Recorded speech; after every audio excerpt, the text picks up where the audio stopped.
Hardtack is probably best known in the U.S. because of the Civil War, used by both the Union and Confederate forces, being in the field and having a long-term food source. But hardtack has been used for over millennia. As soon as flour was able to be produced, hardtack came into being. This is a very simple thing. It's flour, water, and sometimes salt.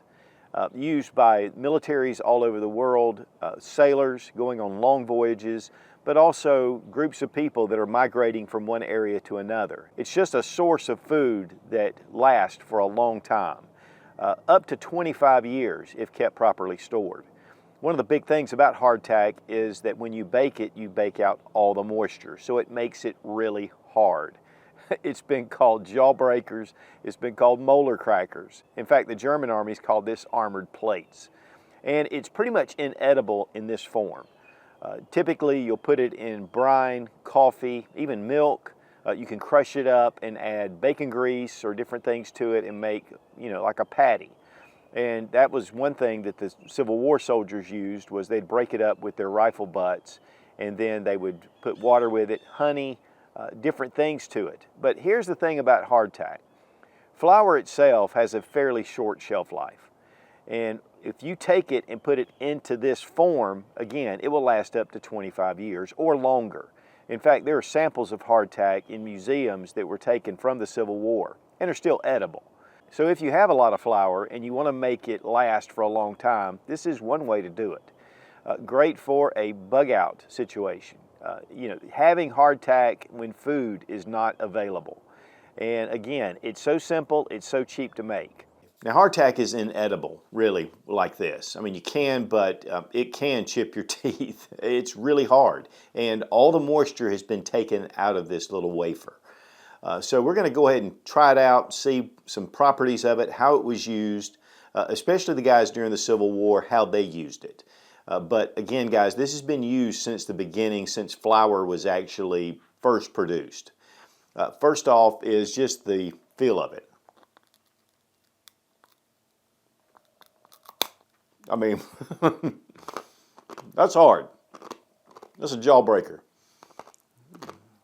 Kind of tastes a little bit like saltine crackers, not near as airy, but very dense and very crunchy. A little bit of salt in it, so honestly that's kind of the consistency you're getting. And one of the things about the small holes that go into the hardtack, it just allows for the heat to really get rid of that moisture, and it gets all the pockets out. So it's definitely very dense, and again, lack of moisture is really the big secret to the hardtack. This is the piece I bit off, and guys, I'm telling you, it is tough. Here's one. Let's just go ahead and break it. It will break. Sometimes they bake these 2, 3, and 4 times.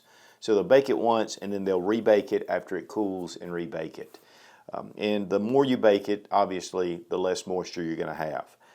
This has a little bit of a darker color to it just because of the way our oven did. So you just want to kind of monitor when you're baking to make sure it's pretty even. But the salt does come to the top, and of course, with some of the flour, it just coats it. But this, eating it like it is really difficult. And some people did, but there were a number of ways that they did this to be able to make this more edible. So here we can take it, just dip it into coffee was one of the big ways they did it, or even water. And this just softens it up, it adds moisture back to it. And so this just is going to make it softer. Now it may take a little while to soak it into the coffee. We're going to see how that works. So we've kept it in here about 30 seconds. I'm going to take a little bit of a bite off camera. Definitely a lot softer. Even though it's still crunchy, it definitely softens that up to where this is very edible. A little bit more than a standard cracker, but the more you soak it, and obviously you could just leave it in here for a while, that would really soak it up. Now a lot of times water was all that was available. Same thing, they would just dip it in water just to soften it up. And of course this doesn't add any flavor, but a little bit of the salt helps. So you can see it does break apart a lot easier and the water gets trapped in there. Same thing with the coffee. It's very crunchy, but soft enough to eat. But one of the problems with something cold is a lot of times insects would get into the hardtack itself, especially if it was stored over a long time. So using something hot, like coffee or even like soup, would bring out the insects. They'd scoop those out and then continue to eat the hardtack. But to me, probably the favorite way to do it is to put it in some kind of soup or brine, something that, or even gravy, and let that soak. That gets rid of the insects, obviously, and then it just gives it a lot more flavor. And so here we just have some tomato soup, but obviously you can use about any kind of broth, whatever you have, and it would really give this a lot more flavor. Yep, just gets it kind of soft to where you can at least break it open. The longer you leave it in here, obviously, the better it's going to be. So it's just really your oyster crackers. They're a little bit hard. And that's definitely a lot more tasty, even than coffee. All right, I've left this in for about 10 minutes. See if it's actually softened up. Just on the edges, but it's going to soak in there. So, you know, you could leave in the hardtack for a while. Yeah, that tastes really good. Again, just a little bit hard and crunchy, but not bad at all. Tomato soup's rich in vitamin C, which makes it really good to combine with your hardtack, because it's one of the things the sailors would get is scurvy, and that's just lack from vitamin C. They'd have plenty of hardtack, but they needed that vitamin C to keep them well. Now, a lot of times at breakfast they would throw on some bacon or some kind of salted pork, really to get that grease going. Now we've broken up a lot of the hardtack. A lot of times they would use their rifle butts.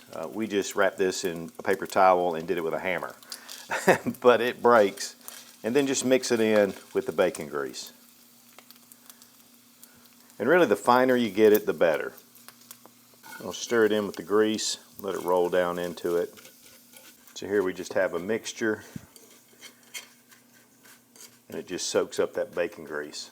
They would add hot water to it, kind of make a little bit of a cake out of it, and just soften it up. So it'd make it a little bit of a mush. Almost the consistency of oatmeal. Of course, they were allotted about 1 pound of this a day, so they had quite a bit. This is just a small sample. Once it got kind of soft, add a little bit of honey to it. A little bit of brown sugar. Then even sometimes whiskey would add a little bit of flavor to it. This made a really nice dessert, and once this was, the honey and the brown sugar was mixed in, really a little sweet cake. You could actually put this and bake it. But you can see there's a number of different ways to fix this. I mean, it's just a basic staple of flour, water, and salt. And so all the things you add to it, it just gives it a good base. So now we're going to try hardtack for dessert.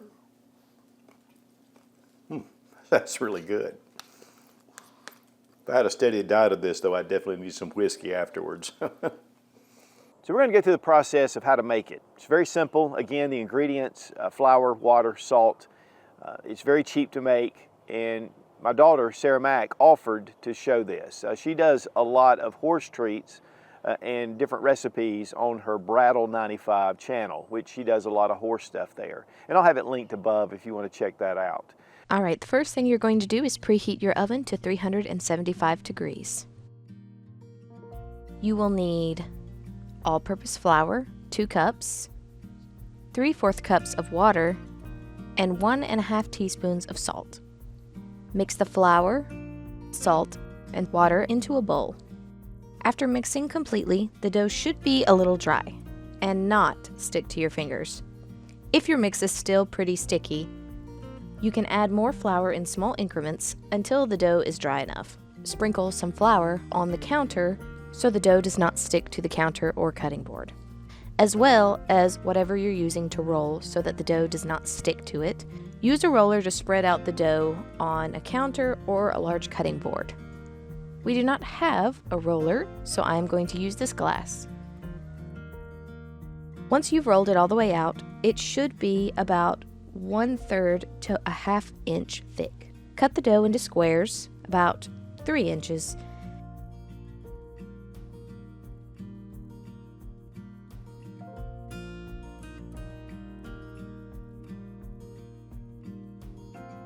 Now you're going to poke narrow holes into the hardtack biscuits with a chopstick, fork. We're going to be using these toothpicks. This keeps the hardtack from puffing up. Place the hardtack biscuits on a baking sheet and put that baking sheet into the oven to bake for 30 minutes. After 30 minutes have passed, flip the hardtack over with a spatula and bake for another 30 minutes.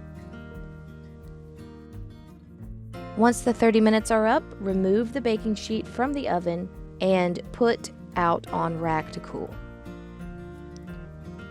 Now, as you can see, a few of our pieces got a little bit dark. This is something you need to be aware of as how your oven works. I actually pulled these out a few minutes early. The back right part of our oven can get kind of hot, and it really toasted up these pieces, even though they were about the same thickness as the rest, if not even thicker than some of the ones that did not get burned. So guys, another food source for your pantry. And again, it's a great way to keep long-term food, but also if you have extra flour around, guys, it's a really short shelf life, and this will extend it, again, up to 25 years or longer. Don't eat it straight out, you'll break your teeth. But adding it to brine, coffee, soups, there's so many different things that you can do to this. In fact, there's a lot of ingredients that you could possibly add to this when you're making it to give it a little more flavor, because it's going to be very bland. But it's going to give you that starch, and it's going to give you a base to be able to build off of in a survival situation. And I want to give a big thanks to Sarah Mack again for demonstrating how to make this really incredible, long-lasting little biscuit. Be strong, be of good courage. God bless America, long live the Republic.